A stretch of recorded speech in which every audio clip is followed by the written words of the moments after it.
Swift invited me to her wedding, and I couldn't go because... We're here to talk about your incredible new album. First of all, congratulations. Thank you. On Little Miss Twain. Tell me what inspired you to write this love letter to your younger self, because it feels like a love letter. You know, it's me now, so many years later. I mean, I'm in my 60s now, and Damn. You, at some point, say, okay, I just want to pause, take a look back at where I came from, really reflect on it. It started turning into songs. Yeah. Because that's usually what happens when I reflect on things. Turns into music. And the storytelling of my hometown, the environment, the experiences of being a teenager in Northern Ontario, my mother's dedication to my music, and, you know, all the years singing cover songs in little small town bars. Yeah. So all of those experiences I just was looking back on with a lot of joy and appreciation too. You know, knowing like, wow, okay, I wouldn't want to relive a lot of it, but I'm really glad that I did. Yeah. And now I, you know, taking the time to sing about it. I have to also talk about the current stars who are also just can't get enough of you. Harry Styles, for example. You just finishing the 12-show run in London with him. Also dedicated this beautiful song of his, Falling. Yeah. Why is that song so special to you? I just love the emotion of that song, and I liked the intimacy of the way he recorded it as well, just highlighting his voice. So I recorded a version of it on a live radio a couple of years ago, and it was really sat well. And then when he invited me to go do the Wimbledon shows, the Wembley shows, sorry, just Wimbledon's in my mind. I know we were talking about Wimbledon right before this. When he invited me to do the Wembley run, I knew already that he had been doing You're Still the One in his shows for a long time prior. Yeah. And that was such a compliment to me, and I wanted to return that compliment and do one of his. So I chose Fallen, and he wasn't doing it in his set, so that was really nice for me to just break it down on the guitar and sing it. If Harry asked you to sing at his wedding, would you? Are you singing at his wedding? If I was available, I would. If I was available, No, see, but- there it is. No, because I was, no, because Taylor Swift invited me to her wedding, and I couldn't go because I was already committed to Harry's shows. Oh my God. So that's why I say that, because it's just kind of funny that happened that way. Because that's I know what a Rex is. I was already committed, You're and like, I couldn't sorry, go. Taylor, I'm going to choose No, Harry. but I mean, and I would have done anything to I'm be at totally Taylor's teasing wedding. I you. would have done anything, and that would have been really lovely for me to be there. But I was with Harry, Yeah. and so that's why I'm saying if Harry ever gets married and he wants me at his wedding, then Yeah. So Harry's going to have to plan his wedding around your schedule. he's going to have to ask me more in advance. Yeah. How much joy did it also bring you to kind of turn this into a family affair, because your son is also somewhat part of it? Yep. Yeah, my son is in music as well. He does his own thing, very different from me, but we always exchange ideas, and I'm always interested in what he's doing. So every once in a while there's an idea that I want him to, share with me, or that I want to share with him. Cool. And so he's on 3 of the tracks in various ways. A little bit of his voice, production on a song called Right Time, and songwriter. It's a little bit of everything, songwriting, singing, So cool. producing, and he doesn't know much of anything of my youth. It was really interesting for him to hear the album. Wow. And to get a sense of where I'm from and where his family is from, because it's been so far away for him. So it's been great. It's been a really great share, and looking back on it very fondly. The trains that, would go through our town, and the winters, and all of, just reflecting on the effect that upbringing had on me and my creativity. Yeah. I've Which was actually a been good to one. Timmins. I worked there I lasted. Oh, you've been there? I lasted there for 5 days. I went there as a video 5 days? journalist. I thought you were going to say 5 years. I was going to say, wow, great. No, I went there as a Oh, video journalist. only 5 job. days. My job's from Vancouver, big city. And I was like, bless this town. This is so sweet, but I'm out of here. Okay, well, what time of year did you go? Winter. Oh, okay, I get it. I was like, how do people do it? It I was know. insane. It is very, very cold, and we do get a lot of snow. I do remember the winters fondly. I love winter because of where I'm from. But you got to really embrace the outdoors if you live up there. Yeah. So you're built differently. If you're not willing to go outside in the winter, you're going to have a miserable winter.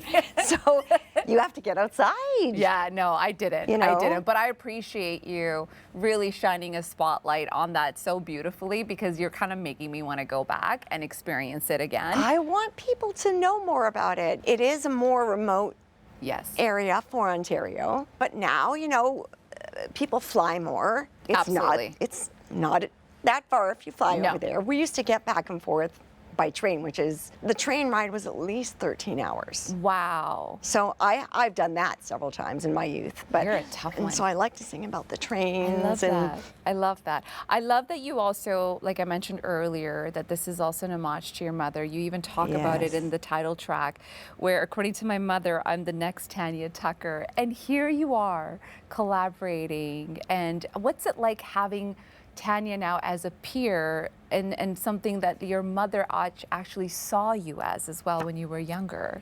Well, Tanya Tucker and I have quite a bit in common. Her father played many roles in her career. She was a child. He was her manager, he was her coach, he was driving her everywhere, very much like what my mother did in my career, except I never made it as a recording artist till it was much, much later. But we had a lot of parallels, Tanya and I, with our parents so obsessed even with our talents and our careers.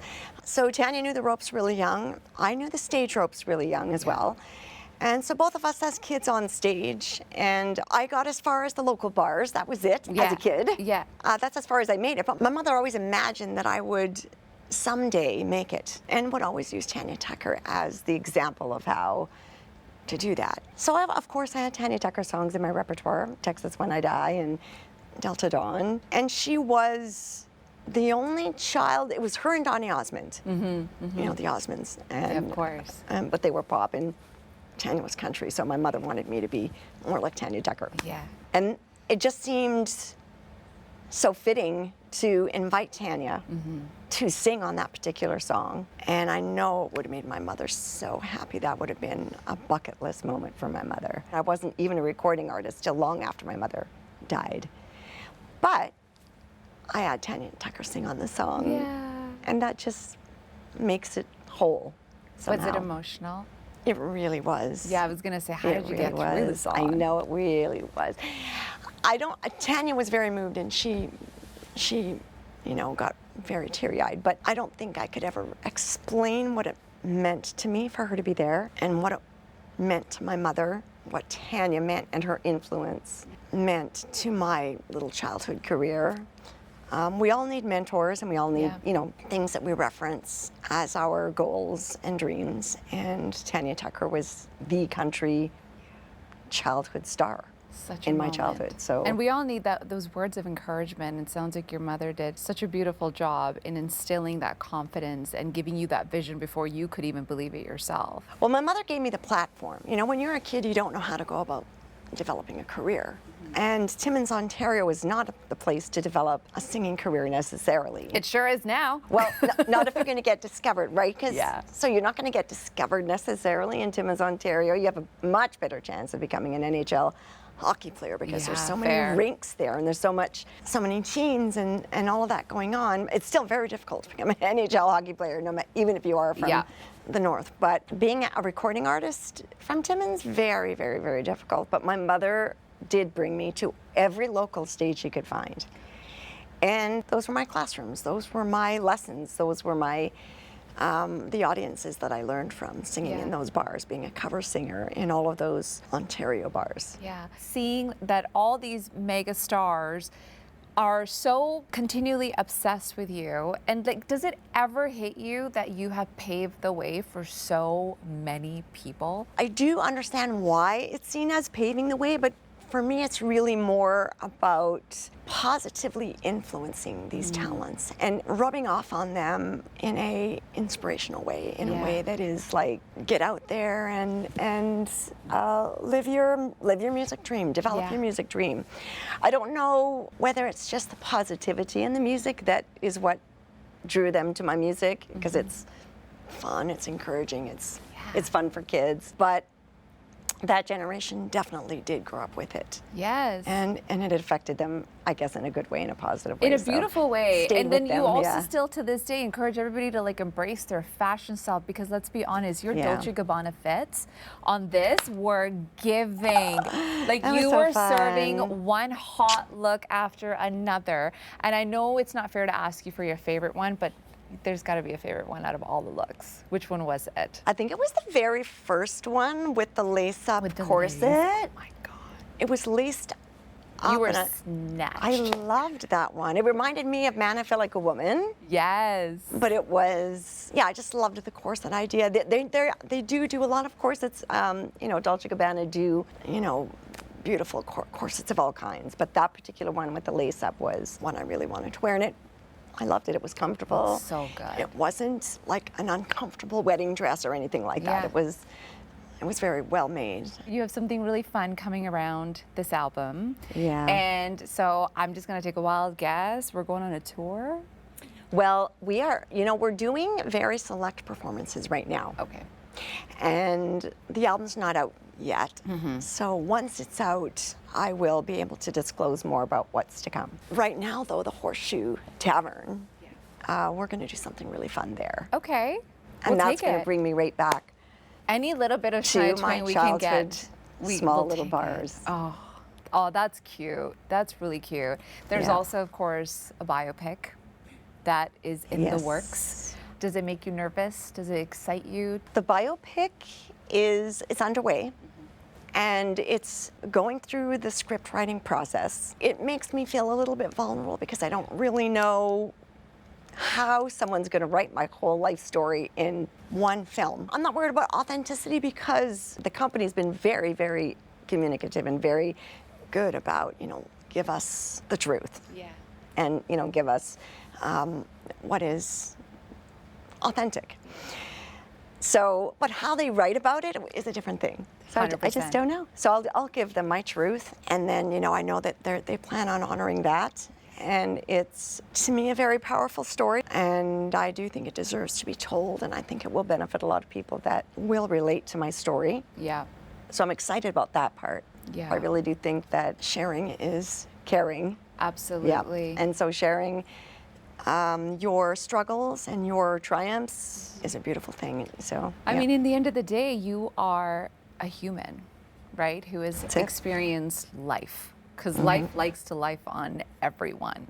But you've always been so open and shared about your struggles and your highlights, and you've sung about them. And I think that's what makes people relate to you and love you so much, because you don't put on a front in front of anybody.